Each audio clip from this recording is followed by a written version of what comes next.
Sebelum mulai. Oke, Bapak Ibu, Assalamualaikum warahmatullahi wabarakatuh. Bismillahirrahmanirrahim. Sebelum memulai, marilah kita berdoa dulu. Semoga apa yang kita dapat hari ini bisa bermanfaat buat kita dan pekerjaan kita nantinya. Jangan lupa untuk selalu cuci tangan ya, karena kita masih berada dalam kondisi pandemi dari COVID-19. Saya berharap bahwa teman-teman yang lain dapat bisa segera bergabung karena hari ini kita sudah mulai memasuki materi-materi yang cukup padat sesinya, jadi kehadiran teman-teman semua ini akan sangat mempengaruhi pemahaman terkait materi kita. Oke, seperti biasa, semoga sudah pada membaca modulnya, sudah melihat bahan presentasinya yang ada di LMS, dan sudah mohon maaf videonya memang mendadak, jadi mudah-mudahan tadi pagi udah sempat semua untuk melihat videonya. Jadi untuk sesi sinkronusnya tidak akan panjang sekali presentasinya, mungkin nanti Ibu Idanya untuk materi kali ini terkait dengan meteorologi tropis akan disampaikan oleh Ibu Ida. Ibu ini saya rasa sudah banyak sekali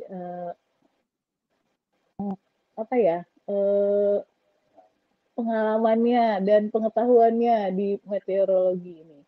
Mungkin teman-teman nanti bisa memanfaatkan dengan baik untuk bertanya, sharing terkait materi yang akan disampaikan oleh Ibu Ida. Oke, mungkin jangan Ibu, Mbak aja kali ya Ida ya. Iya, Kita biasa Mbak boleh. Gitu. Iya, biar mudah Mbak. Oh iya, sekedar menginfokan juga bahwa Mbak Ida ini baru saja menamatkan S3-nya di UGM. Mungkin nanti beliau bisa share sedikit bagaimana bisa sekolah sampai S3 gitu ya, luar biasa sekali. Saya aja masih mikir mau S3 gitu. Jadi oke, untuk mempersingkat waktu, mungkin silakan kepada Mbak Ida untuk menyampaikan materinya. Seperti biasa nanti paparan dulu ya Mbak Ida, teman-teman semua. Nanti sesi tanya jawabnya setelah pemaparan. Nanti akan saya WhatsApp semua pertanyaan yang disampaikan peserta.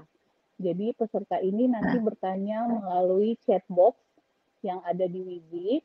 Nah, nanti pertanyaannya akan saya WhatsApp ke Mbak Ida. Jadi tinggal dibaca saja nanti dan dijawab. Oh ya, jadi nggak perlu scroll chat box-nya lagi gitu. Oh, berarti saya nanti Seperti jawabnya itu. via WhatsApp ke Mbak Nina aja ya Mbak ya? Oh enggak, jawabnya pakai suara, Oh, tetap seperti biasa. oh gitu. Oh, Cuman siap-siap. pertanyaannya aku kirim, boleh lebih efektif aja, efisien aja gitu. Oke Mbak. Jadi nggak perlu Ida nggak perlu lihat lagi apa ke atasnya gitu loh di Siap. chatboxnya. Oke ya, nanti dicek di WhatsApp-nya aja pertanyaannya ya. Iya. Oke Ida, silakan Ida menyampaikan paparannya, dan teman-teman mohon disimak ya. Nanti kalau bertanya silakan langsung di chatbox. Silakan Ida. Iya, makasih Mbak Nina. Baik, rekan-rekan semua, Assalamualaikum warahmatullahi wabarakatuh. Karena saya tidak menampilkan wajah di video, jadi tadi pesan Mbak Nina ditaruh aja di dalam foto. Jadi saya tiba-tiba mencari foto, kemudian menempel wajah saya di dalam foto. Mudah-mudahan tidak mengganggu. Baik, saya lanjut saja. Slide berikutnya ini ada 25 slide, tapi tidak semuanya. Memang slide-slide yang saya tampilkan di sini itu sebagian kecil dari slide yang sudah saya share di LMS, dan juga ada tambahan karena kemarin sampai tadi pagi ada beberapa masukan dari rekan-rekan semua, materi apa saja yang perlu diperdalam. Jadi saya tampilkan dulu outline-nya. Tidak semua saya sampaikan di sini. Yang pertama, faktor pengendali cuaca di Indonesia. Faktor pengendali cuaca di Indonesia ini juga sudah disampaikan minggu lalu oleh Pak Prabowo. saya rasa sih juga semuanya sudah tahu faktor-faktornya, baik faktor global, regional maupun lokal. Jadi apabila ketiga faktor tersebut saling melengkapi, maka kondisi cuaca Indonesia juga akan lebih lebih potensi pembentukan hujannya akan lebih tinggi. Kemudian unsur-unsur meteorologi tropis di Indonesia, kemudian fenomena-fenomena yang akan saya perdalam di sini adalah fenomenanya. Sebenarnya fenomena yang ada di materi yang di LMS itu tidak semuanya, hanya itu untuk fenomena-fenomena pada skala yang luas saja, baik skala sinop maupun sampai dengan skala global. Untuk skala lokal sampai dengan mesonya sendiri, saya rasa sih tidak cukup disampaikan. Hanya saja sebagai pengetahuan fenomena-fenomena yang terjadi di Indonesia, baik itu skala lokal, misal angin gunung, angin darat, kemudian angin lembah, angin laut, kemudian proses konvektif itu sendiri, pembentuk awan, itu sudah masuk ke dalam kriteria cuaca tropis, jadi meteorologi tropis dari segala skala, dari skala mikro, makro, meso maupun makro. Baik, slide selanjutnya adalah gelombang ekuator. Ada yang menanyakan mengenai gelombang ekuator, jadi detail tentang gelombang ekuator. Gelombang ekuator sendiri merupakan fenomena yang terjadi di atmosfer di wilayah ekuator, jadi dia hanya terperangkap di wilayah ekuator saja dan memiliki sifat gelombang. Sifat gelombang itu berarti dia memiliki frekuensi, kemudian memiliki periode, kemudian memiliki bilangan gelombang, kemudian juga memiliki skala frekuensi, bilangan gelombang, juga panjang gelombang, kemudian dispersinya seperti apa, kecepatannya seperti apa, itu ciri-ciri gelombang. Kemudian dalam melakukan identifikasi gelombang, Mbak Nina mohon maaf sebentar ya Mbak ya. Oke, baiklah Ida. Oke, mungkin teman-teman yang sudah membaca, yang sudah materinya, mungkin silahkan ada yang ingin langsung bertanya, bisa menggunakan chat box. Jadi harap maklum ya kalau ibu-ibu punya baby gitu ya. Jadi oke, sudah siap? Ya sudah, maaf. Biasa anak bayi. Silakan lanjut. Ya. Ya, silakan lanjut. Jadi dalam melakukan filter, jadi dalam mengidentifikasinya sebenarnya kalau untuk gelombang ekuator termasuk MGO sendiri di dalamnya itu kita tidak bisa serta-merta hanya melihat citra satelit saja, seperti misalnya proses konvektif kan bisa dilihat dari citra satelit. Tapi kalau untuk gelombang ekuator dan MGO sendiri, ini kita harus benar-benar filter apakah dia masuk ke dalam domain frekuensi, kemudian periode, bilangan gelombang yang dimaksud. Kalau tidak, berarti dia hanya konvektif biasa selain dari si gelombang ekuator sendiri. Jadi turunannya menggunakan shallow weather equation seperti di bawah ini. Tidak semuanya tampil sepertinya ya. Jadi ada momentum, kemudian ada kontinuitas. Jadi kita perhatikan 3 faktor, yaitu faktor meridional, faktor zonal, kemudian faktor perambatan secara vertikalnya. Untuk gelombang ekuator dan MGO sendiri dia paling dominan adalah vertikal dan zonal, meskipun meridional juga dilihat juga dimasuk ke dalam hitungan tersebut, namun tidak dominan. Kemudian rumus-rumus shallow weather equation tadi diturunkan dan diselesaikan dengan solusi gelombang. Di sini ada K atau K itu bilangan gelombang, kemudian X itu perambatan secara zonal, jadi bilangan gelombang dalam perambatan zonal. Kemudian dikurangi omega, ini ada frekuensi itu sama dengan time, jadi menunjukkan periode, bilangan gelombang dan periode. Selanjutnya mudah-mudahan ini tidak terlalu rumit ya, tapi itu bisa jadi apa ya, latar belakang bagaimana kita mendalami si gelombang ekuator itu. Kemudian implikasi pada cuaca untuk gelombang ekuator yang mempengaruhi cuaca itu adalah apabila ia sudah berasosiasi dengan sistem konvektif yang sering disebut dengan convectively coupled equatorial waves. Memang di Indonesia sendiri gelombang ekuator itu masih disebut gelombang ekuator itu saja. Tapi kalau secara saintifik, gelombang ekuator itu ada yang kering, ada yang basah. Yang kering dia tidak memberikan pengaruh terhadap potensi pertumbuhan awan hujan. Yang memberikan pengaruh adalah yang basah. Jadi dia yang berasosiasi aktif dengan pembentukan awan-awan hujan. Jadi ini disebut dengan convectively coupled equatorial waves yang pertama kali ditemukan oleh Wheeler dan Kiladis tahun 1999. Kemudian gambar ini menunjukkan hasil filter pada spektral, hasil filter spektral untuk data yang digunakan dalam mengidentifikasi si gelombang ekuator itu yang sudah berasosiasi dengan konvektif, yaitu yang warna merah ini ada MRG, kemudian yang warna hijau Kelvin, kemudian yang dalam kotak biru muda ini tropical depression, kemudian juga ada MGO di situ, kemudian yang sebelah kiri ini antisimetrik, yang sebelah kanan simetrik.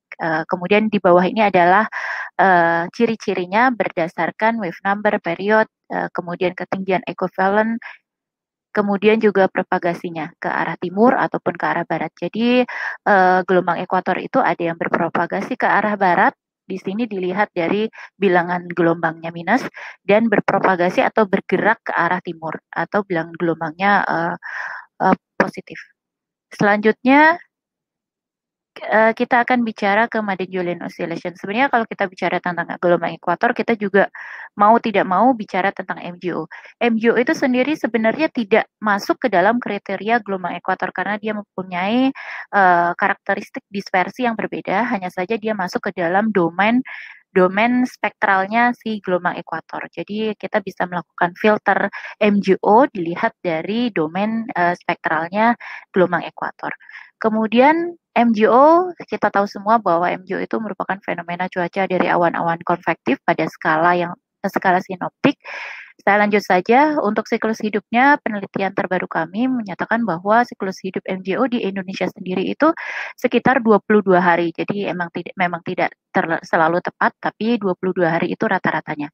Dan untuk MGO, ini juga perlu menjadi perhatian bahwa ada fase positif, ada juga fase negatif. Fase positif itu ditunjukkan dengan penambahan tutupan awan atau penambahan akumulasi hujan yang disebabkan oleh MGO aktif. Sementara yang negatif ini kita bisa lihat yang warna biru ini, yang warna merah ini merupakan penambahan pengurangan intensitas dari MGO. Jadi MGO dan gelombang ekuator itu bisa menyebabkan curah hujan bertambah, bisa juga menyebabkan curah hujan berkurang. Jadi bisa surplus, bisa juga defisit, tergantung dari fase apa yang sedang lewat. Dan seperti kita ketahui bahwa gelombang itu dia cirinya ada fase positif, ada peak, kemudian ada juga titik palungnya, ada trough, ada ridge, seperti itu. Jadi apabila dia masuk seperti sekarang di Indonesia masuk fase positif di kuadran 4, maka tidak lama kemudian dia akan diikuti oleh fase negatif. Jadi ada pengurangan, justru akan kering kalau dilihat dari MGO-nya gitu.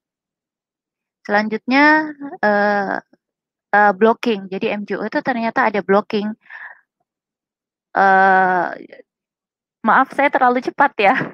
Ya, saya coba pelan-pelan soalnya sepertinya waktunya berjalan ya, sangat cepat. Sedikit slow down. Ya, nggak apa-apa, sedikit santai. Agak. Iya. Iya, soalnya ya baik-baik. Saya coba agak. Silakan. Tadi kan kita molor 10 menit ya, nggak apa-apa, Iya, silakan. oke. Siap-siap, Mbak. Jadi ada MGO blocking. Jadi penelitian terbaru menyebutkan bahwa ternyata MGO itu ketika memasuki Indonesia itu justru ada beberapa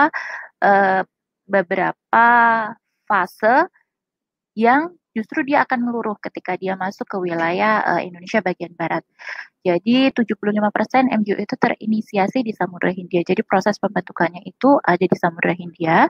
Kemudian ternyata terjadi blocking ketika melintasi Indonesia dan berdampak pada penurunan intensitas MGO ketika melintasi Indonesia. Jadi ada beberapa faktor yang mengendalikan MGO blocking ini. Kenapa MGO blocking terjadi? Yang pertama, karena ada pegunungan di barat Sumatera, sehingga mengurangi panas laten sebagai bahan dasar proses konveksi pada fenomena MGO. Jadi MGO dan gelombang ekuator lain seperti misalnya Kelvin, kemudian Rossby, kemudian mix Rossby dan lain sebagainya itu uh, energi pembentuknya itu adalah dari panas laten yang dikeluarkan dari proses konveksi. Dan proses konveksi itu sendiri umumnya terjadi dengan bantuan energi yang ada di dalam samudra, di dalam laut. Uh, jadi di samudra itu dia menyimpan banyak energi yang digunakan untuk pembentukan proses konvektif. Kemudian dari proses konvektif itu dia terbentuk klaster-klaster awan yang semakin besar kemudian dia berosilasi di sepanjang ekuator, itu disebut dengan MGO. Nah, apabila dia melewati pegunungan seperti di wilayah Bukit Barisan, otomatis energi dari laut tadi akan berkurang. Energi yang berkurang itu menyebabkan proses konvektif terhambat, kemudian panas laten pun akan terhambat sehingga uh, siklus MGO atau fase MGO di wilayah itu akan meluruh atau melemah. Begitu. Jadi yang pertama itu kenapa ada MGO blocking karena pegunungan Bukit Barisan yang ada di Sumatera itu cukup memberikan pengaruh yang kuat terhadap kondisi cuaca Indonesia pegunungan itu. Kemudian yang faktor yang kedua ternyata ketika suhu muka laut di Samudra Hindia dia tinggi, maka ada satu masa di mana suhu muka laut di wilayah Indonesia itu justru akan lebih kecil daripada di wilayah Samudra Hindia. Ini juga dapat mengurangi energi yang digunakan untuk membentuk proses konvektif agar si MGO tadi bertahan atau siklusnya atau periode hidupnya lebih lama. Jadi yang pertama karena ada topografi di wilayah Sumatera, yang kedua karena suhu muka laut yang mendingin di wilayah Indonesia. Selanjutnya variabilitas gelombang ekuator dan MGO. Yang sebelah kiri ini adalah gelombang ekuator dan yang sebelah kanan ini adalah MGO. Jadi untuk gelombang ekuator sendiri yang sering diteliti orang dan juga yang sering kita lihat di website adalah Kelvin, kemudian Equatorial Rossby. Equatorial Rossby ini berbeda dengan Rossby ya. Kalau Rossby itu memberikan pengaruh di mid latitude, sementara kalau dia ada tambahan ekuatorial itu berarti di wilayah tropis. Untuk di Indonesia sendiri, Kelvin ini memberikan pengaruh meskipun tidak besar, tapi dia ada pengaruhnya terutama di wilayah Sumatera bagian barat. Sementara untuk Rossby sendiri, karena dia sifatnya yang antisimetris, maka simetris, jadi dia ada seperti perpasangan antara utara dan selatan, dan dia optimal terjadi justru tidak di garis ekuator, tidak seperti Kelvin yang terjadi juga di wilayah ekuator, namun untuk Rossby dia memang terjadi di garis ekuator, kadang-kadang kita menjumpai, tapi intensitasnya akan lebih kecil daripada yang ada di wilayah agak sedikit geser ke wilayah utara atau selatan. Di sini optimal terjadi di wilayah di atas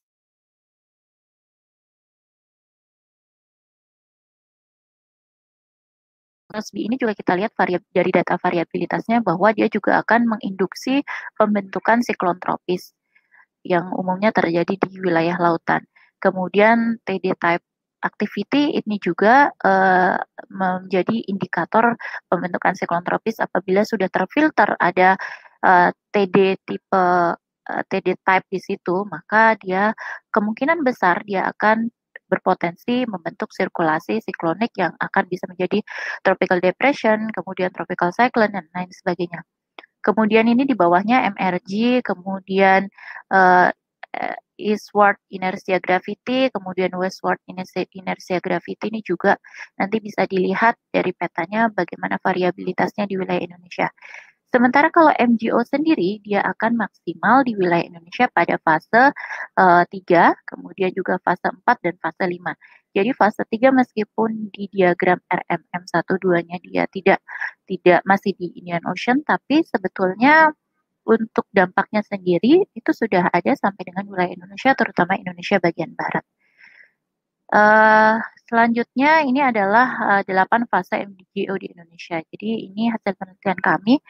Ternyata untuk MGO di Indonesia itu dia pada saat musim dingin Asia atau musim hujan dengan musim dingin Australia atau pada saat musim kemarau atau bulan Desember, Januari, Februari, dan bulan Juli, Agustus, September, dia memiliki karakter yang berbeda.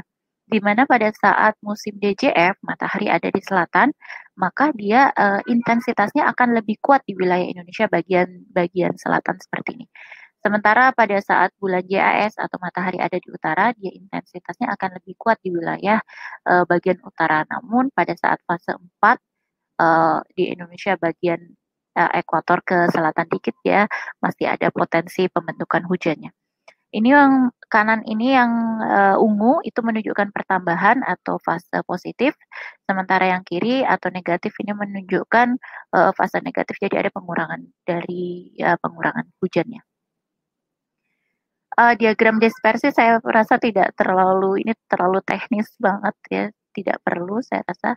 Dan ini adalah hasil filternya. Untuk MGO ternyata dia memiliki dampak yang paling signifikan dibandingkan dengan gelombang lainnya. Karena dia memiliki waktu siklus hidup yang cukup panjang sampai dengan 22 hari. Sementara yang lainnya kurang dari 10 hari, kecuali Rossby dia bisa sampai 10 hari.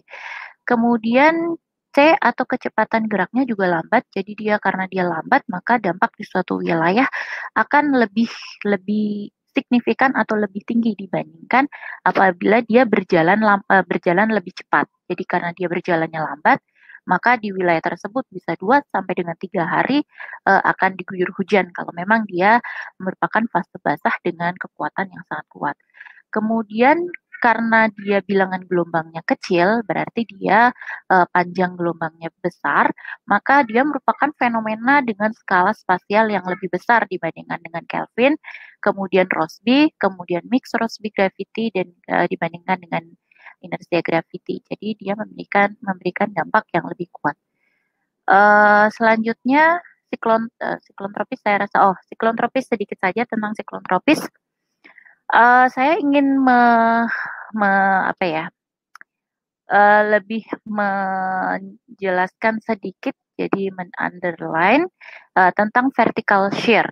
Ada beberapa forecaster yang menanyakan apa perbedaan vertical shear yang kuat yang justru dia akan mengurangi intensitas siklon tropis dibandingkan dengan vertical shear yang memang kita perlukan untuk pembentukan awan-awan konvektif.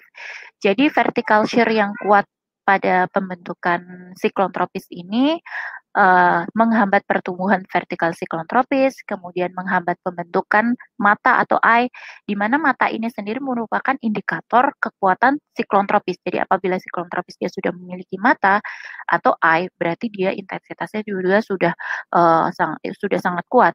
Semakin besar eye atau mata, lubang lingkaran di tengahnya itu, maka semakin kuat intensitas dari siklon tropis. Itu berarti kan sirkulasinya lebih kuat dan dia lebih well organized, istilahnya seperti itu. Kemudian vertical shear ini juga bisa melemahkan intensitas, jadi penurunan tekanan, kemudian juga penurunan kecepatan angin maksimal, seperti itu.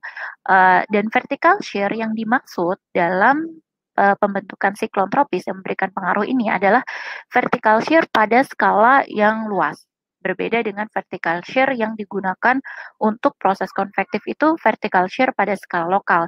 Jadi apabila kita melakukan observasi di suatu titik, maka shear yang dilihat adalah shear yang digunakan untuk proses pertumbuhan awan-awan konvektif sehingga dia bisa menjadi sel-sel awan baru. Jadi vertical shear yang kuat dalam proses konvektif itu justru dibutuhkan. Sementara vertical shear pada siklon tropis ini adalah vertical shear pada skala horizontal yang luas, baik skala horizontal maupun vertikal. Jadi skala horizontal yang luas karena si siklon tropis itu masuk ke dalam skala sinop, maka kalau kita lihat angin wind bar pada skala sinop itu juga harus menunjukkan intensitas yang kuat di atas 15 knot, maka dia akan mengurangi intensitas. Jadi dia memiringkan antara pusat di dekat surface sampai dengan dia unfill-nya, jadi sampai lapisan divergen di lapisan atasnya. Kemudian selanjutnya ini dia MCS perbedaannya. Jadi kalau di struktur MCS atau konvektif dia multisel konvektif itu menunjukkan bahwa ternyata si vertical shear ini diperlukan. Jadi ada perubahan arah dan kecepatan angin dari lapisan bawah sampai dengan lapisan menengah dan lapisan atas. Ya, angin yang kuat di lapisan menengah sampai dengan atas, dia diperlukan untuk proses turbulen atau proses pergolakan massa udara di dalam badan si awan itu. Jadi di dalam badan CB, dia diperlukan untuk pergolakan atau pembentukan atau proses updraft, kemudian proses downdraft diperlukan si vertical shear yang kuat tadi, angin yang cukup kencang tadi. Kemudian saya juga ingin menunjukkan bahwa struktur mesoscale convective system seperti ini. Jadi dia ada dua bagian. Yang pertama adalah bagian yang sebentar. Bagian ini adalah bagian awan CB-nya. Di situ CB-nya masih aktif. Kemudian dia bergerak ke arah kiri atau taruhlah dia bergerak ke arah barat. Kemudian setelah dia bergerak ke arah barat, maka dia membentuk lagi awan di anvil-nya tadi, dia membentuk di sini awan menengah atau awan stratiform yang menjatuhkan hujan. Ini hujan stratiform, sedangkan di bawah ini adalah hujan dari proses konvektif. Jadi ciri-ciri kalau stratiform itu intensitasnya tinggi, kemudian tapi tidak terlalu tinggi dibandingkan yang badan awan yang ini, tapi dia intensitasnya tinggi dan durasinya lama, dia lebih rata. Sementara kalau dari awan CB-nya sendiri, awan yang sedang aktif ini, dia intensitasnya tinggi disertai dengan misalnya kilat petir di wilayah tersebut. Kemudian kalau misalnya kita lihat lagi di sini, di wilayah sini ada updraft, kemudian di wilayah sini ada downdraft. Di wilayah downdraft ini diperlukan, kenapa dia shear diperlukan cukup kencang di sini? Karena dia diperlukan untuk downdraft di sini. Kenapa downdraft itu diperlukan? Karena si downdraft ini bisa mengangkat massa udara yang ada di sini, diangkat karena di sini dingin, dia membentuk cold front karena dia sudah turun hujan dari awan stratiform, otomatis karena dari atas dia akan dingin, kemudian membentuk cold pool di daerah sini, kemudian anginnya ke arah sini, ke arah depan si pembentuk awan CB tadi. Kemudian dari sini ada suhu yang tinggi. Jadi suhu yang rendah ketemu suhu yang tinggi, maka di sini akan membentuk gas front atau daerah pertemuan antara suhu hangat dan suhu hangat dan suhu dingin. Maka di wilayah inilah nanti dia akan terbentuk awan-awan baru. Jadi kenapa shear itu diperlukan? Salah satunya itu ya untuk membuat siklus hidupnya bertahan lama. Kemudian selanjutnya, nah ini menyambung dari yang tadi. Jadi untuk MCS sendiri transport panas vertikal itu ada dua, updraft dan downdraft. Updraft terjadi di wilayah sini, sementara downdraft memiliki peranan penting. Kemudian cold pool itu daerah sini, merupakan faktor penting dalam struktur MCS juga. Dan redevelopment pada sel-sel konvektif yang baru terjadi pada wilayah gas front seperti tadi yang sudah dijelaskan.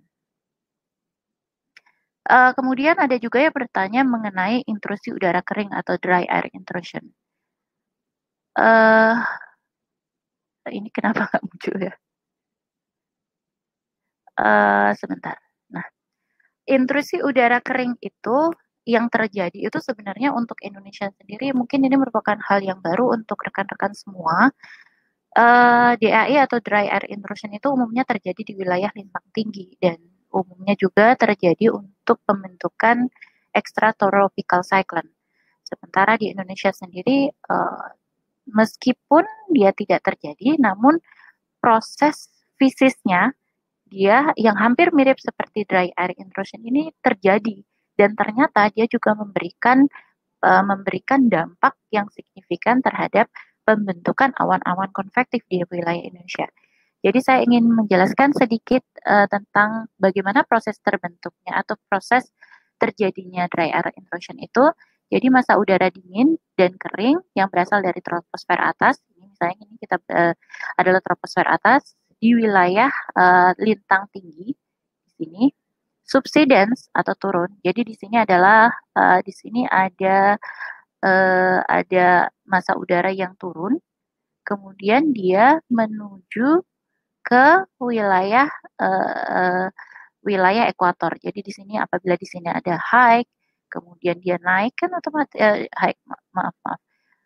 Sebentar, di sini ada high di sini maaf, high-nya di atas ini, kemudian dia akan turun, kemudian dia akan bertemu dengan massa udara yang hangat yang ada di wilayah ekuator.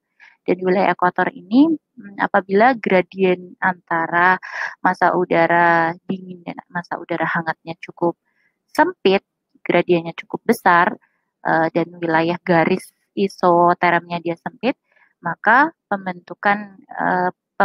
proses pembentukan dry air intrusion, awan konvektif dari dry air intrusion tadi cukup kuat. Tapi dengan catatan di wilayah depannya ini dia massa udaranya harus basah. Jadi di wilayah muka massa udara harus basah atau harus hangat suhunya, maka proses naiknya, proses pengangkatan. Jadi kalau misalnya kita lihat struktur vertikalnya seperti ini dari mid latitude seperti ini dari mid latitude, kemudian dia turun ke wilayah tropis. Ini mid, ini ekuator. Maka dia dingin, T-nya dingin, bertemu dengan T hangat di sini. Dia akan menaikkan massa udara yang di sini. Jadi dia akan mengangkat di sini. Dia akan mengangkat di sini, maka dia akan membentuk terjadi proses konvektif di wilayah tersebut. Kemudian selanjutnya seruakan dingin. Kemarin ada yang bertanya mengenai chance. Apa itu chance? Saya rasa sih kalau di referensi-referensi sudah banyak bicara mengenai chance. Untuk chance sendiri atau apa namanya cross equatorial northern research itu tidak lepas kejadiannya tidak lepas dari seruakan dingin yang dari Siberia. Jadi kita sekarang bicara awalnya dari seruakan dingin dulu. Seruakan dingin merupakan hentakan massa udara dingin dari Asia yang berasal dari daratan Siberia sebelah sini. Jadi kita bisa lihat dari aliran massa udaranya atau gambar yang sebelah kiri maupun dari distribusi isobarnya atau di sebelah kanan. Kemudian terjadi pada periode musim dingin di benua Asia.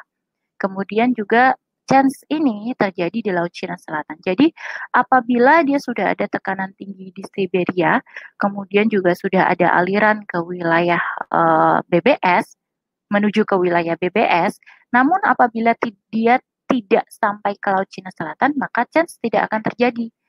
Karena dia kan belum melewati, istilahnya seperti itu ya, belum melewati Laut Cina Selatan. Kemudian syarat terjadinya bila terdapat pertambahan kecepatan komponen angin utara rata-rata paling sedikit 5 knot dan kecepatan angin rata-rata tidak kurang dari 15 knot dalam 24 sampai dengan 48 jam. Jadi apabila di wilayah Laut Cina Selatan itu terdapat perubahan rata-rata komponen angin utaraan minimal 5 knot dan kecepatan angin di atas 15 knot, maka yang terjadi antara 1 sampai dengan 2 hari, maka potensi pembentukan SINS itu akan kuat. Dan waktu kejadiannya terjadi umumnya pada bulan November, Februari pada saat seruakan dingin aktif dari benua Asia. Kemudian maksimumnya terjadi bulan Desember dan cold surge ini rata-rata terjadi 1 kali dalam 1 tahun. Jadi cold surge yang paling kuat itu terjadi rata-rata dalam 1 kali dalam 1 tahun. Kita lihat di sini ada 3 kanal, tidak semuanya memang ke arah Laut Cina Selatan, tapi ada 1 kanal dia yang melewati Laut Cina Selatannya bagian ini, dan itulah yang yang menimbulkan proses terjadinya chance tadi. Kemudian ini fase kejadian call search. Jadi call search itu terjadi dalam beberapa fase. Yang pertama, apabila kita lihat adanya gradien SST yang mengarah ke ekuator. Kalau beberapa peneliti menyebutkan ini cold tongue. Jadi apabila ada lidah dingin di wilayah ini, maka dia mengindikasikan adanya seruakan dingin aktif dari benua Asia. Kemudian ada masa udara dingin dari benua Asia melintasi Laut Cina Selatan. Dari tadi masa udara dinginnya sudah terlihat dari suhu muka laut, sementara arahnya atau aliran masa udaranya kita lihat dari angin rata-rata bisa dari permukaan sampai dengan lapisan 850 bahkan sampai dengan 700 ya kuat di wilayah Laut Cina Selatan. Kemudian masa udara dingin tersebut melewati garis ekuator atau cross equatorial flow. Nah, nanti cross equatorial flow-nya inilah yang akan mengidentifikasi chance tadi. Kemudian masa udara dingin mengangkat masa udara hangat yang ada di depannya atau di wilayah Indonesia. Jadi kenapa cold surge ini memberikan dampak yang kuat? Ternyata masa udara yang dingin tadi bahkan sangat dingin dari Siberia karena di sana dataran tinggi, pegunungan, sangat dingin, sampai Laut Cina Selatan pun sangat dingin. Sementara di Indonesia umumnya hangat, dia akan mengangkat karena sifat masa udara hangat ini lebih ringan daripada udara dingin, maka dia akan mengangkat masa udara yang hangat tadi di depannya sehingga terjadi proses konvektif. Dan proses konvektif inilah yang menyebabkan ketika terjadi surge, proses konvektif ini akan lebih kuat dibandingkan pada saat lainnya dan dia lebih terjadinya juga durasinya juga lebih lama. Kemudian terjadi pembentukan awan hujan di wilayah tersebut. Itu fase kejadian cloud. Nah, setelah itu baru kita masuk ke dalam chance. Dan chance itu sendiri dia merupakan runtutan kejadian dari Northern Research tadi dari benua Asia. Jadi ini baru tadi pagi, jadi saya belum sempat mentranslate. Kurang lebih seperti ini. Jadi chance itu merupakan angin permukaan bisa sampai dengan 925 yang mengalir melewati ekuator, kemudian disebut sebagai chance. Jadi dia sama dengan yang tadi ini cross equatorial flow, namun ternyata dia memiliki indeks. Saya lanjutkan dulu yang ini. Fenomena chance itu tidak selalu terjadi setiap hari, setiap tahun. Jadi dia berlangsung mulai dari Desember sampai dengan Februari ini seperti yang tadi. Kemudian merupakan fenomena yang terjadi akibat dari proses sebelumnya yaitu cold surge yang terbentuk di dataran tinggi Siberia. Kemudian chance ini ternyata memiliki indeks, dan indeks chance ini sendiri dihitung dari angin di dekat permukaan atau 925 hektopaskal atau 925 milibar pada wilayah setelah di sebelah selatan ekuator wilayah ini 0 sampai 5, kemudian 105 sampai dengan 115. Di wilayah inilah dihitung angin meridionalnya. Jika angin meridionalnya itu tidak kurang dari -5, maka chance di situ tidak kuat, jadi tidak mengindikasikan adanya chance di wilayah tersebut. Namun jika dia di bawah -5 ke bawah itu seperti -6, kemudian -10 dan lain sebagainya, itu berarti menunjukkan bahwa angin utaraan atau angin dari BBU ke BBS kuat di wilayah tersebut. Maka itu menunjukkan bahwa aliran angin dari Laut Cina Selatan tadi sudah melintasi wilayah ekuator dan memberikan potensi pembentukan hujan di wilayah Indonesia. Namun demikian perlu juga diperhatikan kalau misalnya kita bicara mengenai search northerly search, perlu diperhatikan juga bahwa ada fenomena yang ternyata dia mengurangi dampak dari cold surge tadi yaitu Borneo Vortex. Jadi si Borneo Vortex ini merupakan fenomena yang blocking pembentukan proses pembentukan awan hujan dari cold surge. Karena si Borneo Vortex itu juga memerlukan nilai surge yang tinggi untuk supaya si vortex tadi bisa bertahan lama. Demikian saya rasa mudah-mudahan bisa menambah atau menjawab pertanyaan tadi pagi.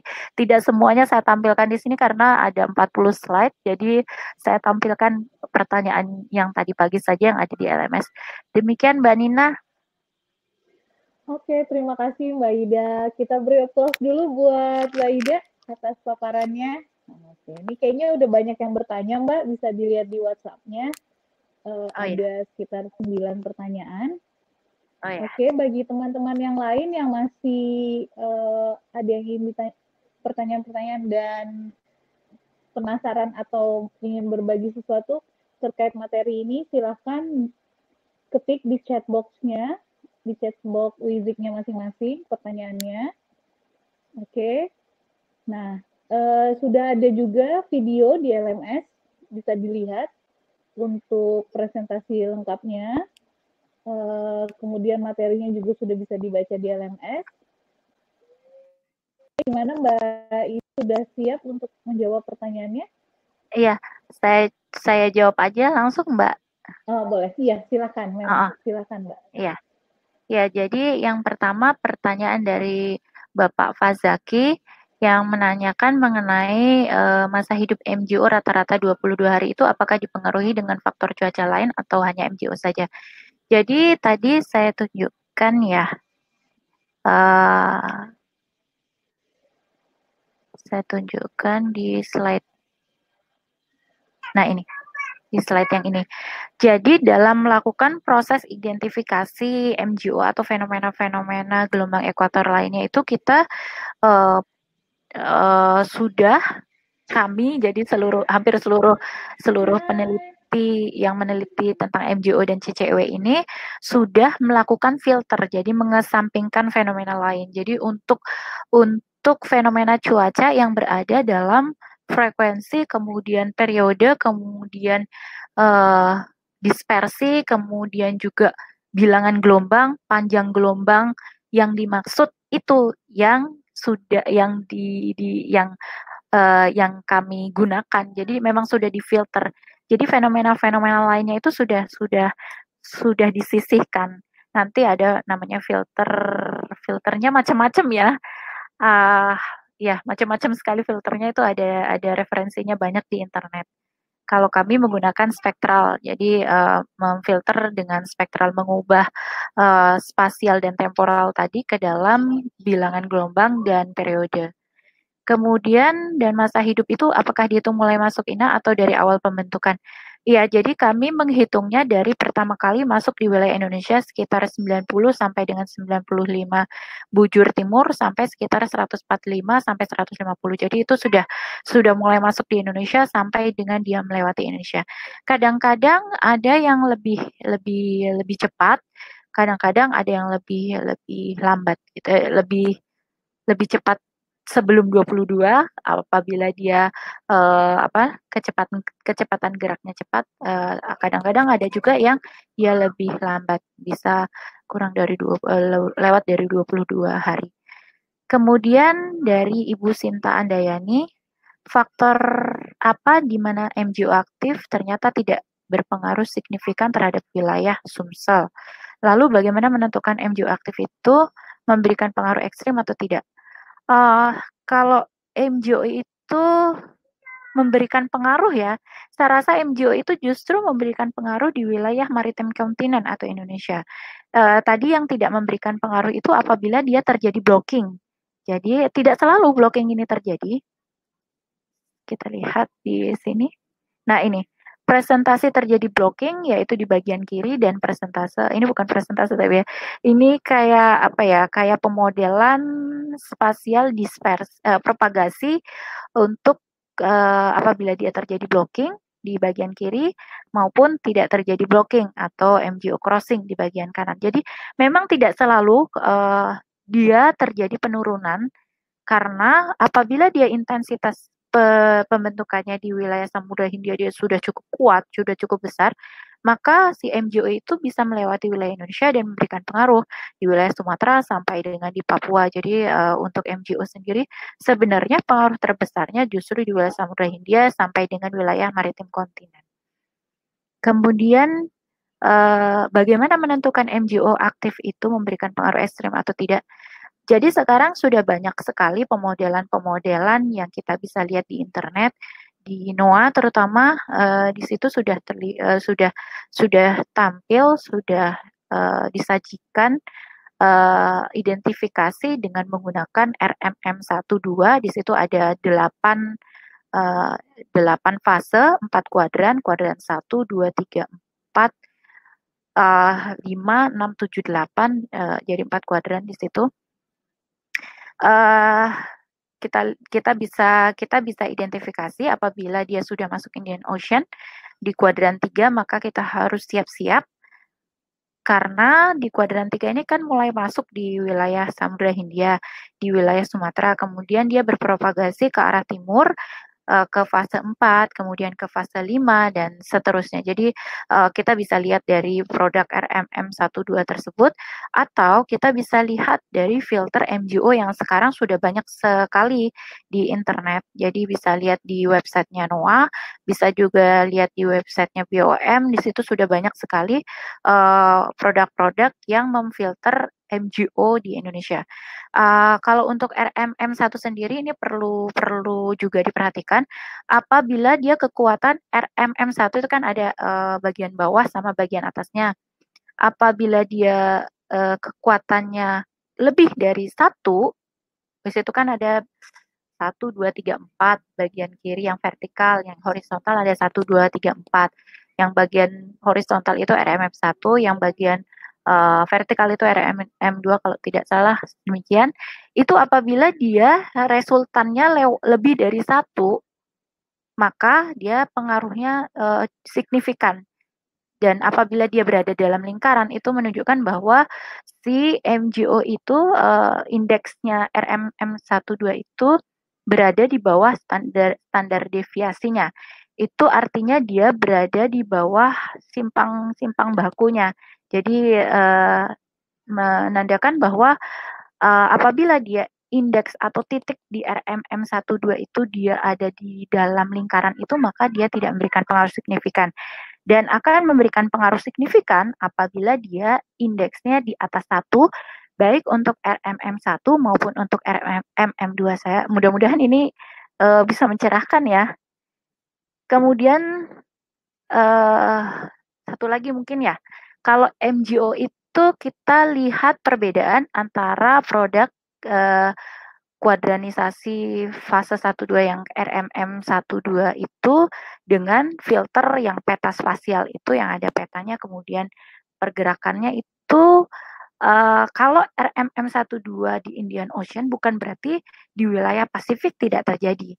Kalau secara spasial dia masih bisa masih bisa terjadi terfilter di Samudra Pasifik, namun dengan intensitas yang tidak terlalu tinggi karena prinsip dari RMM12 itu memfilter kemudian mengelompokkan apabila dia sudah dominan. Jadi apabila dominannya di Samudra Hindia, maka dia titik yang muncul akan ada di Samudra Hindia. Tapi tidak berarti di wilayah lain tidak ada gitu. Ada, tapi dominannya ada di Samudra Hindia.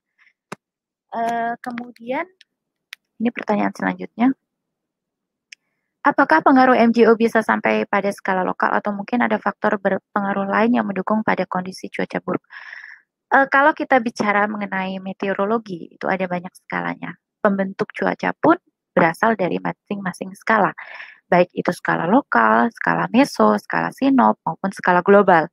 Dan mereka itu sebenarnya saling berinteraksi. Apabila skala global berinteraksi dengan skala lokal, maka dia akan memberikan pengaruh cuaca buruk terhadap kondisi di wilayah tersebut. Jadi kita juga tidak bisa hanya melihat MJO saja. Jadi kita juga melihat faktor yang lain. MJO ini memberikan pengaruh juga terhadap diurnalnya. Jadi apabila dia MJO-nya kuat, maka dia variasi diurnalnya juga bisa menjadi kuat. begitu apabila mereka saling berinteraksi. Jadi ada pengaruhnya terhadap kondisi cuaca pada skala lokal. Kemudian mengapa pada saat posisi matahari berada di BBS, siklon tropis masih terbentuk di utara? Baik, apabila kita bicara tentang siklon tropis, jadi kita juga yang pertama tadi, saya kembali ke slide tentang proses membentuk siklon tropis. Nah, oh maaf tidak ada di sini ternyata.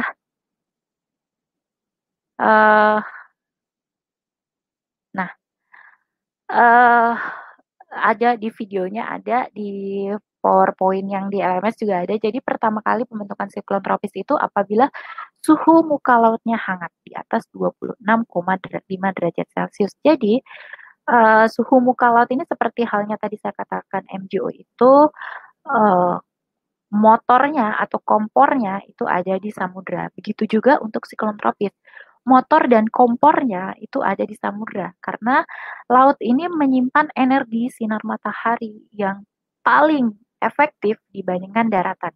Jadi, ketika suhu muka laut meskipun matahari sudah mengarah ke arah sebaliknya atau ke arah BBS, tapi siklon tropis di BBU masih ada, itu karena pengaruh energi yang masih tersimpan dengan baik di wilayah samudra tersebut, misalnya di wilayah Samudra Pasifik untuk saat ini.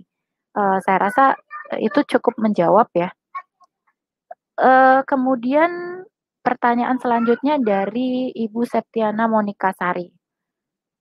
Untuk MGO di wilayah Papua, apakah pengaruhnya juga cukup besar seperti di wilayah Indonesia lainnya dan bagaimana karakternya apabila gelombang tersebut berasosiasi dengan ENSO? Oh ya, ini bagus banget. Ini penelitian-penelitian sekarang memang banyak menggabungkan atau mengkolaborasi, mengkomparkan antara fenomena satu dengan fenomena lainnya, terutama pada skala yang sama atau pada skala yang berbeda juga. Jadi MGO tadi saya sudah katakan bahwa MGO itu memberikan pengaruh untuk seluruh wilayah di maritim kontinen, yaitu di Indonesia, khususnya di Indonesia. Jadi memberikan pengaruh.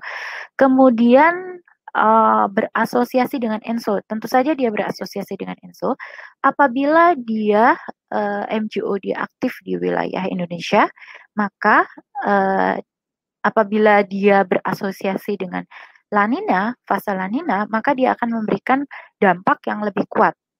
Namun demikian, apabila dia berasosiasi dengan El Nino, dia akan memberikan dampak yang melemah. Jadi pembentukan awan-awannya juga tidak sekuat pada saat La Nina berasosiasi dengan MGO tadi. Jadi ini ada pengaruhnya. Kemudian Ibu Mona Lisa. Apakah sistem yang diduga MCS di Indonesia harus mengikuti syarat secara temporal spasial dari penelitian host dan lain-lain? Kemudian, apakah perbedaan untuk MCS di darat dan di laut? Jadi kalau kita bicara tentang proses atau fenomena-fenomena cuaca itu sangat-sangat kompleks.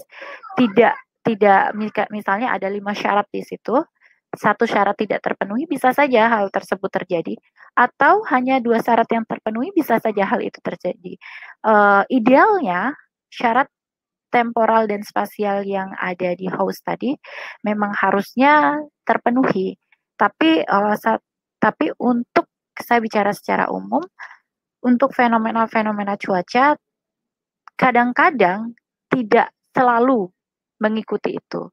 Tapi secara teori MCS itu jadi dia ada thunderstorm, kemudian thunderstorm tersebut bertahan lama secara temporal, kemudian secara spasial juga dia luas, dia sudah masuk ke dalam kategori MCS.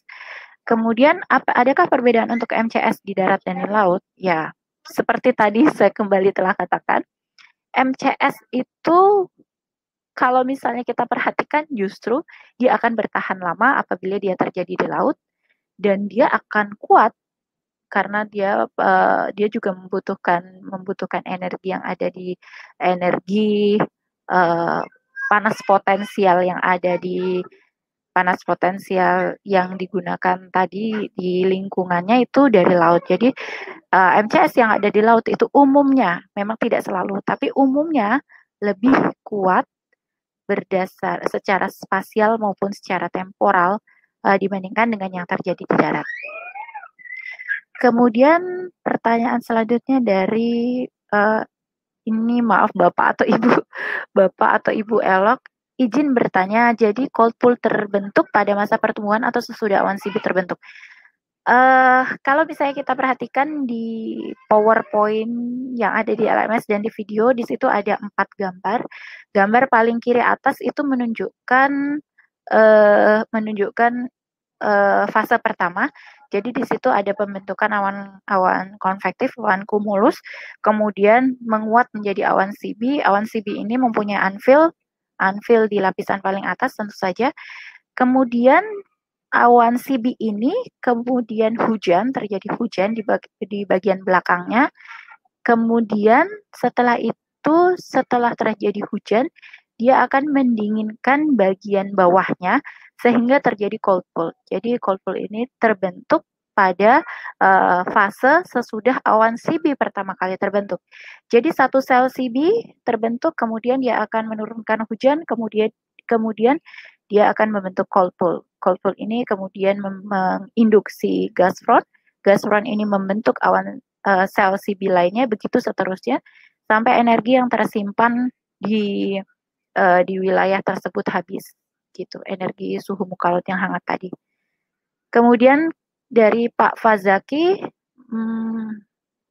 apakah DAI dengan Shortly Search sama?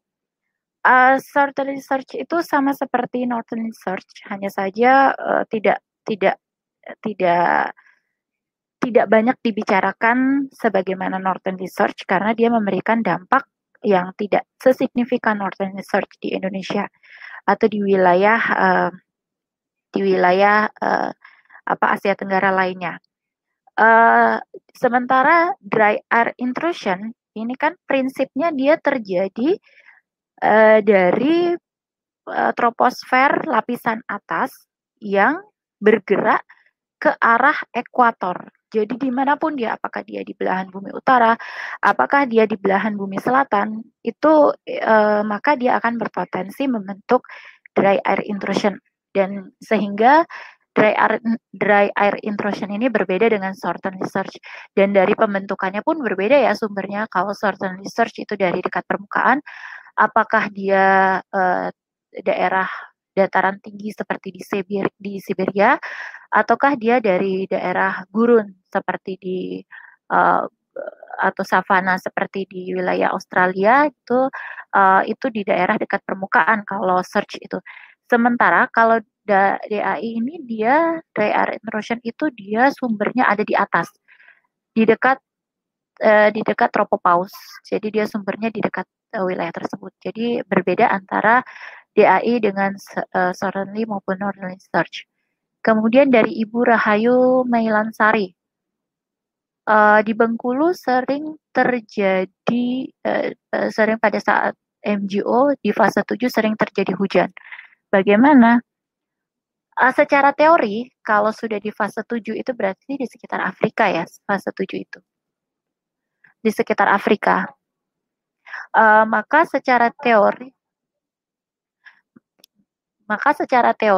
dia signifikan terjadi di wilayah Afrika dan tidak signifikan terjadi di wilayah lainnya, misalnya di Indonesia atau di maritim kontinen.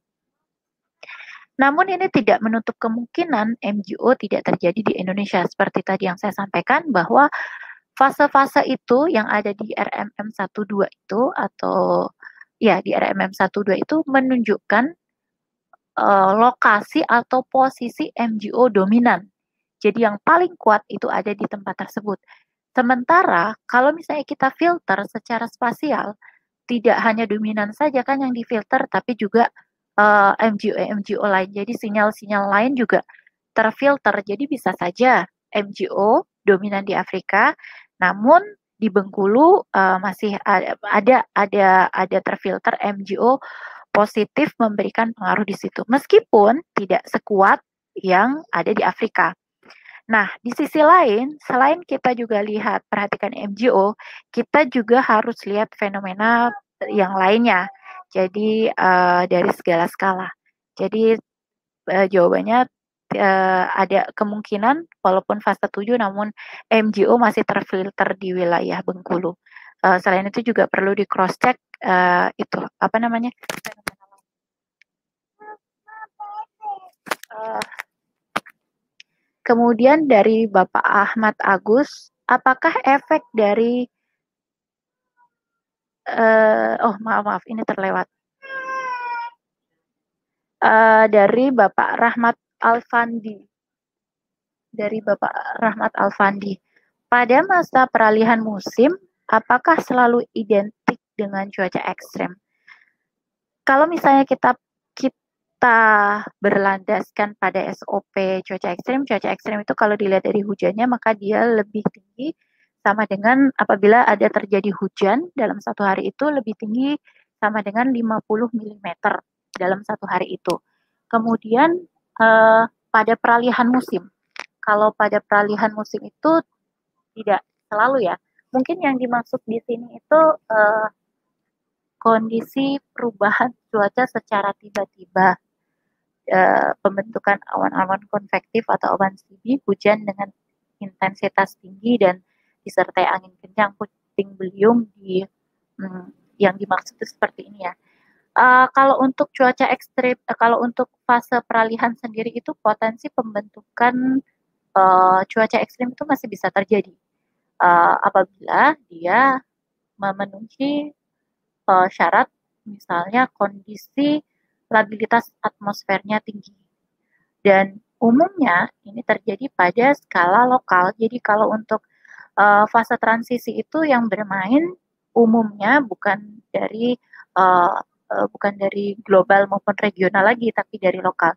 Justru terkadang faktor lokal ini memberikan pengaruh yang kuat kalau untuk kejadian pembentukan cuaca di Indonesia.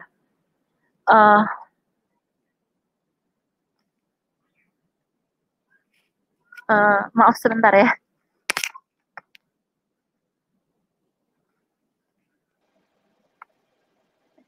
Oke, mungkin sesi bertanyanya, oke, silakan. Iya. Saida. Ya maaf Mbak, tadi ada gangguan. Iya, nggak apa-apa. Iya. Kemudian untuk peralihan musim tadi menyambung dari Pak Rahmat Alfandi pertanyaannya tadi ya.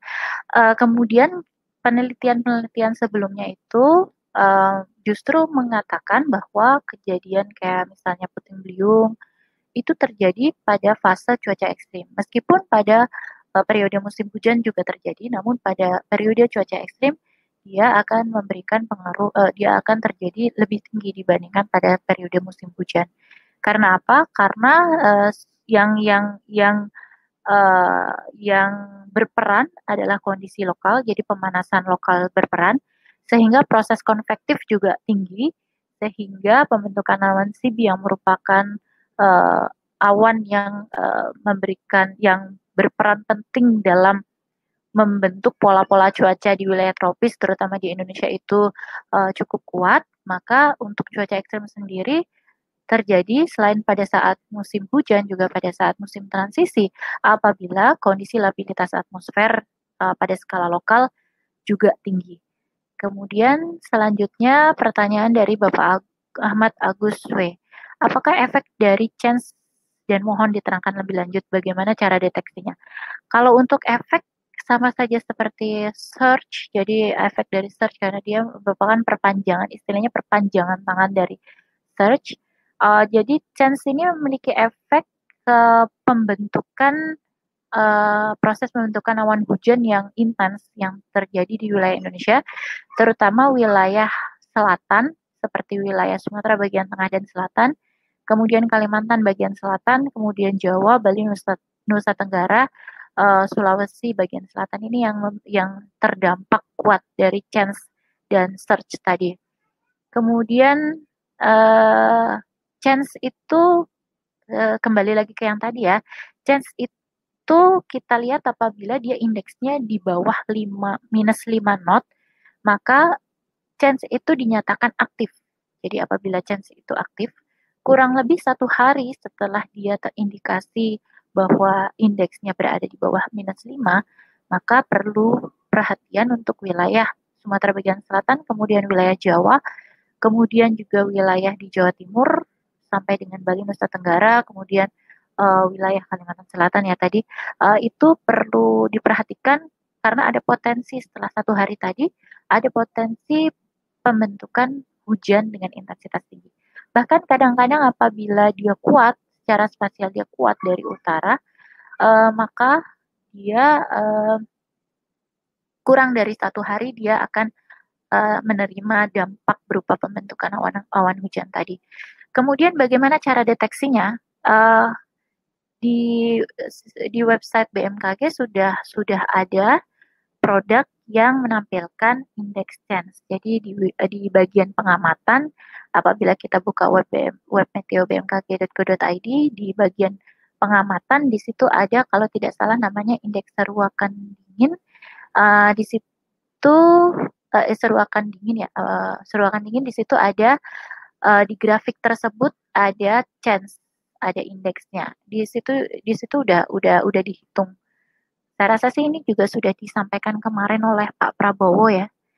Kemudian kalau misalnya kita lihat indeks-indeks tersebut, ini yang perlu diperhatikan, kita kita lebih baik, alangkah baiknya jika kita melakukan konfirmasi baik secara spasial maupun secara temporal. Secara spasial artinya kita melihat, mengecek dan recheck apakah betul chance yang dimaksud, angin utaraan yang dimaksud tadi berasal dari dataran tinggi Siberia tadi, apakah itu merupakan dampak kelanjutan dari northern discharge. Jadi kita perlu konfirmasi spasialnya seperti apa, dari isobarnya, kemudian juga dari isotemnya, juga dari peta anginnya seperti apa, streamline-nya seperti apa. Kemudian secara temporal juga kita harus lihat kontinuitas indeks-indeks yang masuk ke dalam kategorinya tadi. Misalnya kita lihat tekanan tingginya seperti di Siberia seperti apa, kemudian penurunan suhu di Hong Kong seperti apa, kemudian juga peningkatan kecepatan angin di Laut Cina Selatan bagaimana, kemudian juga dilanjutkan dengan indeks chance-nya penambahannya seperti apa, atau -5, apakah kemudian ke -10, apakah dia tidak kontinu atau terjadinya tidak runtun. Karena apabila terjadinya tidak runtun, kita bayangkan saja apabila ada sesuatu yang berjalan dari titik A ke titik B, maka dia proses berjalannya kan mesti runtut. Jadi itu yang saya maksud. Jadi harus kontinu dari utara sampai dengan selatan, apakah dia terputus, apakah tidak. Karena apabila dia chance itu nilainya misalnya di bawah -5, tapi secara spasial dia tidak mengindikasikan adanya aliran udara, secara temporal juga dia tidak mengindikasikan adanya perubahan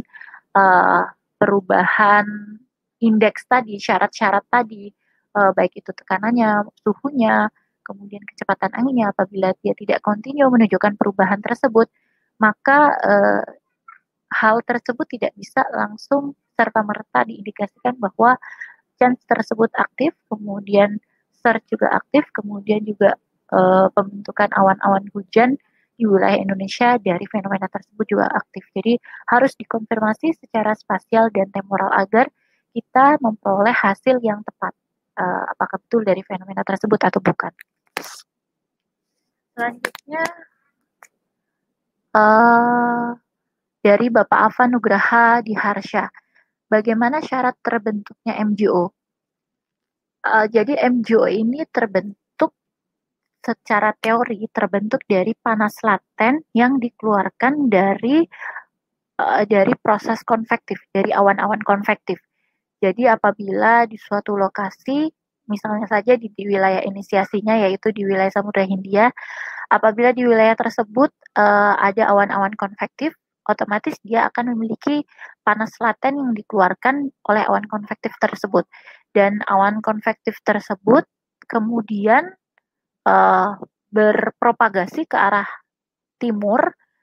Kemudian pada saat itulah kita mengindikasikan bahwa fenomena tersebut adalah MGO. Jadi tidak seperti fenomena-fenomena seperti misalnya fenomena search ya. Kalau MGO sendiri itu terjadi, kita hanya bisa melihat, oh di situ ada kumpulan awan. Kemudian kumpulan awan kumpulan awan konvektif tersebut cukup lama durasinya. Kemudian ada panas laten yang dikeluarkan. Kemudian awan tersebut bergerak ke arah timur sesuai dengan domain frekuensi dan bilangan gelombang serta periode yang dimaksud, maka itu adalah fenomena MGO. Jadi kita kalau misalnya berasalnya dari mana, ya berasalnya dari pemanasan yang cukup kuat di Samudra Hindia itu sendiri gitu. Jadi seperti itu.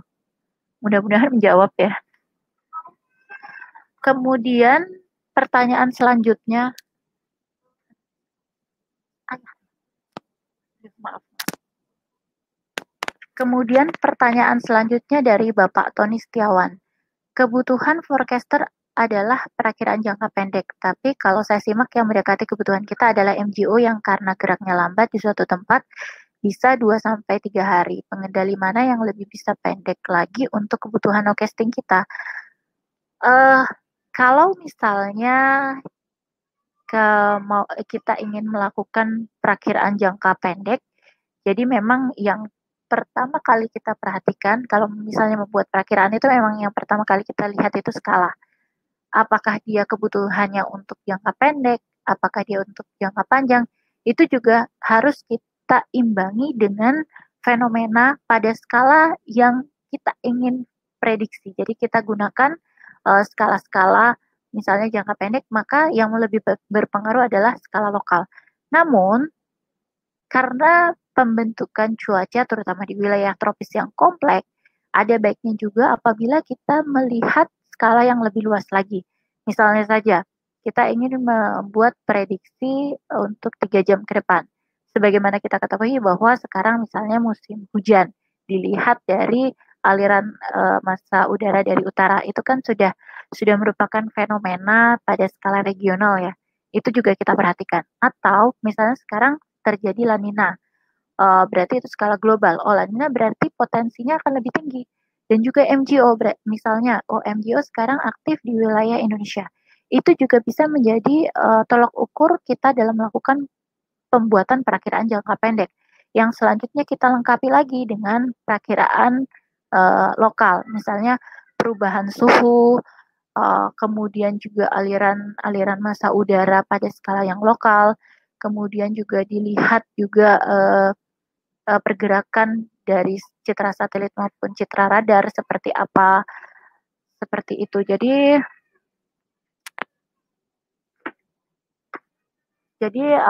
kita juga melihat berbagai macam fenomena, juga memperhatikan berbagai macam fenomena, tapi kita titik beratkan pada skala yang dimaksud. Apabila dia jangka pendek, maka skala jangka pendek atau skala lokal sampai dengan meso dia lebih memberikan harus lebih dititik beratkan seperti itu. Kemudian pertanyaan dari Ibu Mega Fitriawita. Terkait MGO, apakah akan selalu berdampak peningkatan curah hujan di daerah yang dilewatinya? Apakah ada syarat lain selain melewati fase 3, 4, 5? Apakah ada peningkatan curah hujan? Apakah selalu berdampak? Tidak. Jadi untuk MGO itu hanya merupakan, kembali lagi ketika kita bicara tentang fenomena tentang kondisi cuaca, pembentuk cuaca, maka kita bicara hal yang sangat kompleks. Kita bicara tentang skala lokal, kemudian kita bicara skala meso, skala sinop, skala global. Apabila MGO itu terjadi misalnya di wilayah Sumatera Barat misalnya, kita lihat, di wilayah tersebut pada MGO pada kuadran 3 menuju 4. Kemudian secara spasial di filter terlihat adanya penambahan hujan. Namun tidak serta-merta karena kita juga mesti melihat fenomena yang lain. Namun demikian, MGO memberikan pengaruh juga kuat. Jadi apa ya? Jadi kita juga mesti mesti jadi dalam menyikapinya juga mesti apa ya? Mesti wise gitulah, mesti wise dalam menyikapi fenomena-fenomena ini. Jadi kita nggak hanya melihat satu dua fenomena saja, kita harus melihat fenomena yang lainnya. Tapi kalau misalnya ada fenomena yang memberikan pengaruh signifikan, itu bisa menjadi acuan kita dalam membuat suatu perkiraan akan bobot hujannya akan lebih tinggi seperti itu misalnya. Kemudian apakah ada syarat lain selain melewati fase 3-4? Ya tadi, jadi kita juga harus melihat faktor-faktor lain, tidak hanya dari MGO fase 3-4 saja. Kemudian apakah ada lag time-nya juga seperti surakan dingin? Untuk MGO, ya kalau seruakan dingin kan dia seperti aliran ya, dia mengalir dan mengalirnya itu yang mengalir bukan dari awan.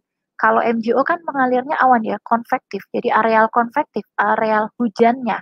Jadi mengalir dari Samudra Hindia, kemudian berpropagasi lagi ke wilayah Indonesia bagian barat, kemudian berpropagasi dan itu sudah merupakan cakupan cakupan daerah terdampaknya. Sementara kalau search, northerly search, itu kan dia merupakan aliran yang belum menunjukkan daerah terdampak. Dia daerah terdampak apabila dia sudah sampai ke wilayah maritim kontinen di dekat ekuator, di wilayah Indonesia khususnya. Karena di wilayah Indonesia di situ sudah menunggu nih masa udara hangat yang siap-siap untuk diangkat, kemudian diturunkan hujannya. Istilahnya seperti itu. Jadi kalau MGO itu dia sudah apa namanya enveloping cloud-nya, jadi dia sudah mencakup daerah apa ya, daerah tutupannya, cakupan awannya dia sudah mendeteksi itu. Sementara kalau search itu kan dia tidak mendeteksi awan, hanya mendeteksi penyebabnya yang nanti akan mengakibatkan pembentukan awan di daerah hilirnya seperti itu, daerah tujuannya. Kemudian mudah-mudahan ini bisa sudah menjawab ya. Jadi tidak ada lag time kalau untuk MGO. Berbeda dengan kalau Northern Research kan dia ada lag time-nya. Kemudian dengan Ibu Anissa Fauzia. Jika kami perhatikan apabila MGO berada di kuadran 2 atau di wilayah Jambi, terjadi peningkatan curah hujan. Namun SF biasanya mencatat bahwa MGO tidak berkontribusi terhadap pembentukan hujan di wilayah Indonesia. Nah, bagaimana pendapatnya? Seperti tadi sudah saya sampaikan bahwa berbeda antara filter yang dikuadranisasi RMM12 dengan filter spasial. Jadi kalau di SF biasanya dia ada ada dua indikator, baik itu indikator kuadran 1 sampai dengan 8 tadi dari RMM 1 sampai 2 maupun indikator filter spasial. Kalau indikator dari RMM 12 tadi itu hanya menunjukkan MGO paling dominan di sepanjang bujur. Jadi di sepanjang ekuator itu hanya menunjukkan MGO yang paling dominan. Sementara kalau misalnya filter spasial, dia menunjukkan di semua bujur mana saja yang terfilter MGO. Bisa jadi kalau misalnya dominan di wilayah Afrika, di Indonesia juga terfilter ada MGO di wilayah tersebut meskipun tidak sekuat yang ada di Afrika tadi. Jadi masih bisa ya kalau MGO, kalau misalnya SF menyatakan MGO tidak berpengaruh, itu artinya tidak berpengaruhnya itu yang paling signifikan. Sementara secara filter itu masih ada. Jadi kalau misalnya kita ngomongin RMM12 itu memang betul tidak signifikan, tapi secara spasial biasanya sih kalau dari produk yang kami sampaikan itu ada tambahan lagi. Secara spasial dia terfilter di wilayah mana saja gitu. Kemudian Dari Ibu Gabriela Larasati. Terkait MJO apabila berada di kuadran 4 atau maritime kontinen, bagaimana cara mengetahui pengaruhnya kuat, sedang, atau lemah di wilayah Sulawesi? Jadi selain kita lihat secara RMM12 tadi berdasarkan filter dari RMM12 tadi, kita juga bisa lihat secara spasial. Mungkin nanti akan saya sampaikan di LMS ya, kalau sumbernya kalau RMM12 itu yang mana, kemudian yang spasial itu yang mana, nanti mungkin saya jawab di LMS itu alamat websitenya supaya lebih ada gambaran. Jadi bagaimana cara mengetahui pengaruhnya kuat sedang? Kuat sedang tadi kita lihat di indeks RMM12. Apabila dia di atas 1, maka dia kuat. Apabila di bawah 1, dia tidak kuat. Apabila dia berada di dalam lingkaran standar deviasinya, kalau kita lihat kan, kalau di produk MGO yang RMM12 itu kan ada di lingkaran itu. Kalau ada di lingkaran itu, maka dia tidak memberikan pengaruh. Jadi dia tidak aktif. Jadi gitu. Jadi apabila dia di atas 1, maka dia akan berpengaruh. Kemudian bagaimana cara melihatnya di wilayah Sulawesi? Jadi ini udah spasial ya, udah melihat secara horizontalnya seperti apa.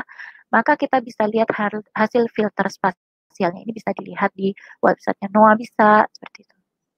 Kemudian nomor 16 ini udah hampir terakhir.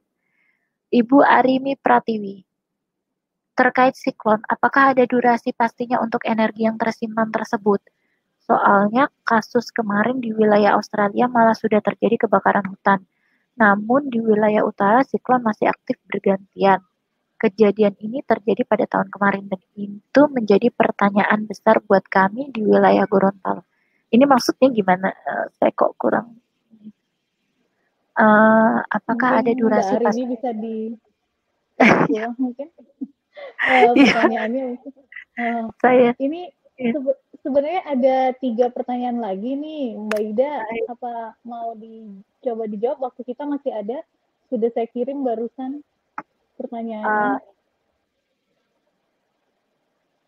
Mbak Arini mungkin bisa diketik ulang pertanyaannya mungkin. ya.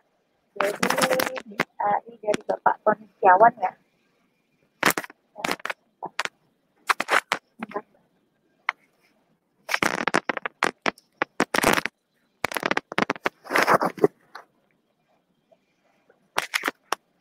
Uh,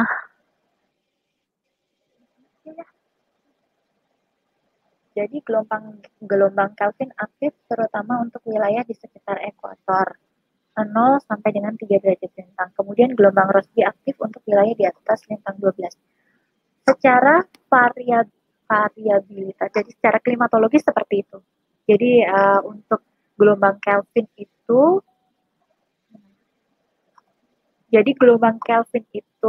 secara klimatologis dia maksimum kalau di Indonesia itu berada pada lintang 0 sampai 3 derajat. Dan untuk Rossby itu di atas 12 derajat. Itu secara klimatologis. Namun, tidak menutup kemungkinan dia memberikan pengaruh di wilayah lain. Kalau untuk Kelvin sendiri dia tidak akan jauh-jauh ya. Tapi yang untuk Rossby ini, dia kadang-kadang terpantau juga di wilayah dekat-dekat ekuator. Namun nggak pasti juga sih ya. Namun umumnya kekuatan gangguannya tidak lebih besar daripada di lintang 12 derajat. Jadi penelitian menunjukkan bahwa lintang 12 derajat ini, terutama lintang 12 derajat lintang utara ini, merupakan wilayah optimum terjadinya gelombang Rossby. Namun tidak untuk kemungkinan terjadi di wilayah ekuator. Meskipun dengan intensitas gangguan yang lebih kecil. Kemudian Bapak Rahmat Al-Fandi, berdasarkan surat PD dari pusat untuk gubernur di beberapa wilayah, dikatakan bahwa adanya MGO dan sirkulasi siklonik pada peralihan musim saat ini, sehingga ada peningkatan awan hujan yang cepat dan lebat. Nilai CH di beberapa kabupaten di Kalteng mencapai 90-97 mm dalam sehari, sehingga menyebabkan banjir. Oh ya, betul. Jadi ini dari kebetulan di bidang tempat saya bernaung yang mengeluarkan rilis ini bahwa memang ada NGO sedang aktif di Indonesia, kemudian sirkulasi siklonik di wilayah Samudra Hindia sebelah barat Lampung, kemudian juga sebelah utara Papua, yang kemudian ada peningkatan awan hujan di beberapa wilayah di Indonesia. Ini kebetulan memang di bagian kami yang diteruskan oleh bagian TU, sepertinya ya betul. Terima kasih infonya. Kemudian ini ada pertanyaan ulang. Oh ya, yang tadi. Apakah ada durasi pastinya untuk energi yang tersimpan? Oh, tidak ada. Kalau durasi pastinya tentu saja tidak ada, karena suhu muka laut yang tersimpan itu tergantung dari banyak faktor yang ada di laut tersebut. Baik itu faktor lautnya, kemudian juga faktor atmosfer di sekitarnya yang untuk pembentukannya itu. Jadi tidak ada durasi pastinya. Apabila dia matahari sudah mengarah ke belahan bumi utara namun masih ada energi yang tersimpan, maka potensi pembentukan siklon juga masih kuat di wilayah tersebut. Meskipun pasti tidak akan lebih kuat dibandingkan pada saat matahari ada di selatan. Tapi minimal potensi pembentukan masih tetap ada berdasarkan energi dari suhu muka laut. Tapi untuk durasinya sepertinya belum ada yang pernah meneliti pastinya. Kemudian di wilayah Australia sudah terjadi kebakaran hutan, namun di wilayah utara siklon masih aktif bergantian. Oh, ini maksudnya pada saat ini ya? Iya, jadi tidak selalu. Ini boleh saya jawab nanti, Mbak. Saya pikirin dulu pertanyaan dari Mbak Arini Pratiwi ini. Oke, boleh Mbak Ida. Ya, Nanti di forum LMS boleh. Ya, dijawab di forum LMS boleh dijawab. Ya. Saya rasa untuk sesi kita ini sudah menuju penghujung waktu ini Mbak Ida. Ya. Jadi mungkin masih banyak teman-teman yang masih penasaran, nanti mungkin bisa bertanya melalui LMS. Ya. Kita beri applause dulu buat Mbak Ida untuk pemaparannya dan sesi tanya jawabnya ya. Mbak Ida sebelum menutup ada yang ingin disampaikan dulu mungkin? Apa ya? Tadi ya. Iya, mungkin ini kali Mbak. Mohon maaf ini banyak gangguannya. Mungkin ada berisik-berisik. Mungkin ini kali tadi menanggapi Mbak Nina tadi yang gimana itunya waktu kuliah. Saya mungkin sedikit nambahin ya Mbak ya. Jadi memang alhamdulillah saya tuh dikasih kesempatan kuliah meskipun awalnya tuh kuliah tuh karena pengen hampir semua kali ya. Pengen ya ada salah satunya refreshing seperti itu ya. Tapi karena saya sudah terlanjur istilahnya tuh sudah terlanjur nyemplung gitu, jadi saya harus selesaikan. Ada kalanya namanya kuliah ya, mungkin ini nggak cuma S3 saja, S2, S1, ada kalanya di saat kuliah itu, saat-saat kita bosan gitu, dan itu kita harus kembali lagi ke tujuan hidup. Kita harus selesai, masih banyak yang menunggu. Ini dosen saya dulu itu banyak sekali yang bilang seperti itu, apalagi kalau S3 itu kan molor-molor sampai 5 tahun, bahkan ada yang sampai 10 tahun itu. Jadi berkali-kali dikasih tahu ya, harus fokus, harus tahu tujuannya itu, jangan sampai lama, karena kalau lama itu nanti yang menderita bukan hanya kita, bukan hanya dosennya, tapi keluarga yang menanti gitu. Itu tambahan kali Mbak ya. Iya, betul banget Mbak. Mudah-mudahan ini bisa memotivasi dan menginspirasi teman-teman yang sedang ikut pelatihan ini ya untuk meningkatkan potensi diri masing-masing. Selain itu yang terkait materi ada lagi Mbak Ida sebelum mengakhiri atau tugas nggak ada? Kayaknya sih kalau tugasnya kemarin yang model konseptual itu saya nggak tahu carinya di mana ya Mbak ya. Oh nanti mungkin ya, nanti kita bisa. Iya, di LMS. Iya, saya rasa sih udah gitu dulu aja Mbak ya. Oke, terima kasih Mbak Ida, terima kasih. Kita beri applause dulu sekali lagi buat Ibu Ida. Ya, makasih juga Mbak Nina. Iya, sama-sama. Terus mohon maaf kalau ada salah-salah kata ya. Oh, enggak, Mbak. Insya Allah enggak ada. Ya, maaf Oke. gitu ya. Ini kita applause dulu buat teman-teman semua yang sudah aktif pada pagi hari ini. Luar biasa sekali keaktifannya.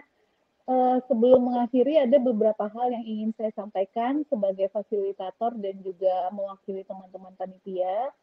Yang pertama, teman-teman, batch untuk minggu pertama itu sudah ada yang mendapatkan sebagian. Mungkin teman-teman yang belum mendapatkan, silahkan dilengkapi syarat-syaratnya, karena ketentuan untuk mendapatkan batch itu adalah mengikuti semua aktivitas pembelajaran yang ada di LMS. Dan batch ini adalah bagian dari salah satu syarat kelulusan untuk yang menjadi pertimbangan kelulusan mengikuti pelatihan ini. Yang kedua, saya juga mewakili teman-teman panitia ingin menyampaikan bahwa tolong untuk sesi sinkronus diusahakan ikut ya, karena memang ketentuannya ini adalah bagian dari keaktifan Bapak Ibu dalam mengikuti sesi pelatihan ini. Terus yang ketiga, untuk minggu ini materi kita cukup padat, jadi tolong lihat di LMS, sudah banyak bahan bacaannya, sudah ada video yang bisa dilihat, sehingga nanti sesi sinkronus ini pemateri tidak akan lagi memaparkan terlalu banyak materinya. Jadi hanya poin-poin pentingnya saja, sehingga untuk lebih detailnya teman-teman bisa melihat materinya di LMS. Ya, ada videonya juga dan ada bahan bacanya. Kemudian untuk materi yang interpretasi NWP itu yang pengajarnya Ibu Rifda dan Pak Tommy, itu ada tugas, bukan tugas, semacam praktek. Tolong dicatat ya ini ya, untuk materi Bu Rifda dan Pak Tommy terkait interpretasi luaran NWP, kalau nggak salah, itu ada praktek yang harus teman-teman kerjakan sebelum sesi sinkronus. Ya, ada praktek yang harus dikerjakan sebelum sesi sinkronus. Sehingga nanti ketika sesi sinkronusnya, apa yang sudah dipraktekkan sendiri di kantor ataupun di rumah bisa dipertegas atau bisa diperkuat di sesi sinkronus. Oke, ada pertanyaan dulu mungkin dari teman-teman di chatbox, silakan. Jadi tolong untuk minggu ini dibaca LMS-nya, dilihat ketentuan-ketentuannya ya. Ada di LMS Bu Diana, tolong dilihat di materinya interpretasi luaran NWP yang pengajarnya Bu Rifda dan Pak Tommy. Itu ada praktek yang harus dikerjakan sebelum sesi sinkronus. Siapa yang mungkin sudah melihat LMS bisa melihat. Jangan lupa untuk tugas Mbak Ida ini dikumpulkannya 2 hari ke depan ya. Oh, oke. Ya, silakan dilihat Bu Diana, filenya ada 3. Ada 3 file yang harus di-download untuk praktek. Nanti di LMS, di grup akan saya screenshot. Oke, ada lagi pertanyaan teman-teman. Jadi minggu ini tolong benar-benar dilihat LMS-nya ya. Terus video dan bacaannya benar tolong dipelajari.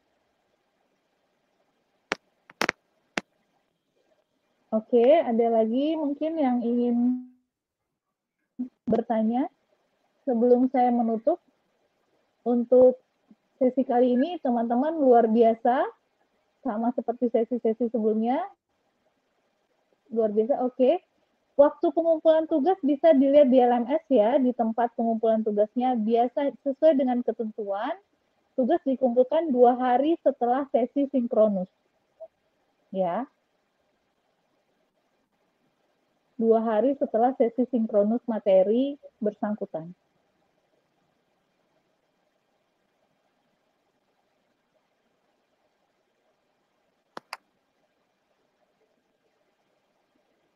Untuk diskusi di forum pengajar, saya sekali lagi sampaikan bahwa teman-teman minimal 2 kali mengomentari ya, boleh bertanya, boleh mengomentari, boleh memberi saran, boleh memberikan komentar apapun. Jadi tidak harus berupa pertanyaan, dan masukan dan sebagainya.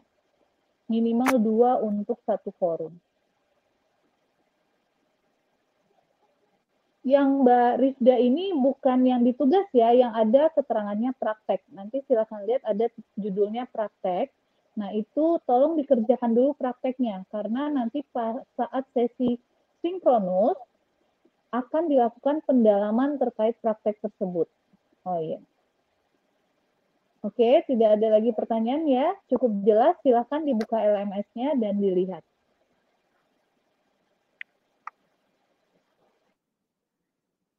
Silahkan teman-teman bertanya di forum LMS. Saya kasih waktu 5 menit, saya tunggu 5 menit lagi jika ada yang ingin bertanya.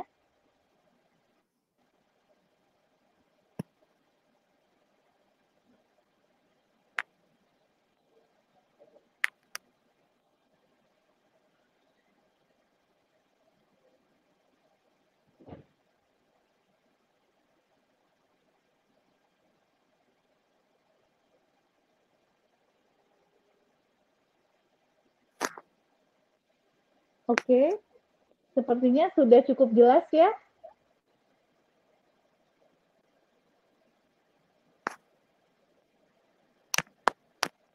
Mbak Nina, kayaknya ada yang bertanya tentang tugas saya.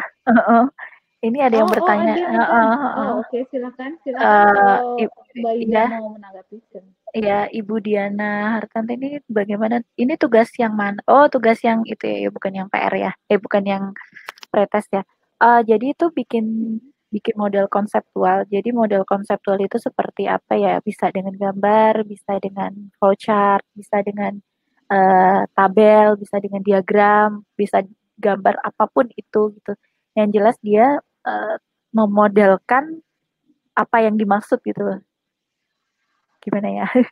Ya pokoknya gitu. Jadi misalnya kita memodelkan kemarin itu tentang ini ya Mbak ya. Sementara saya buka dulu. Boleh.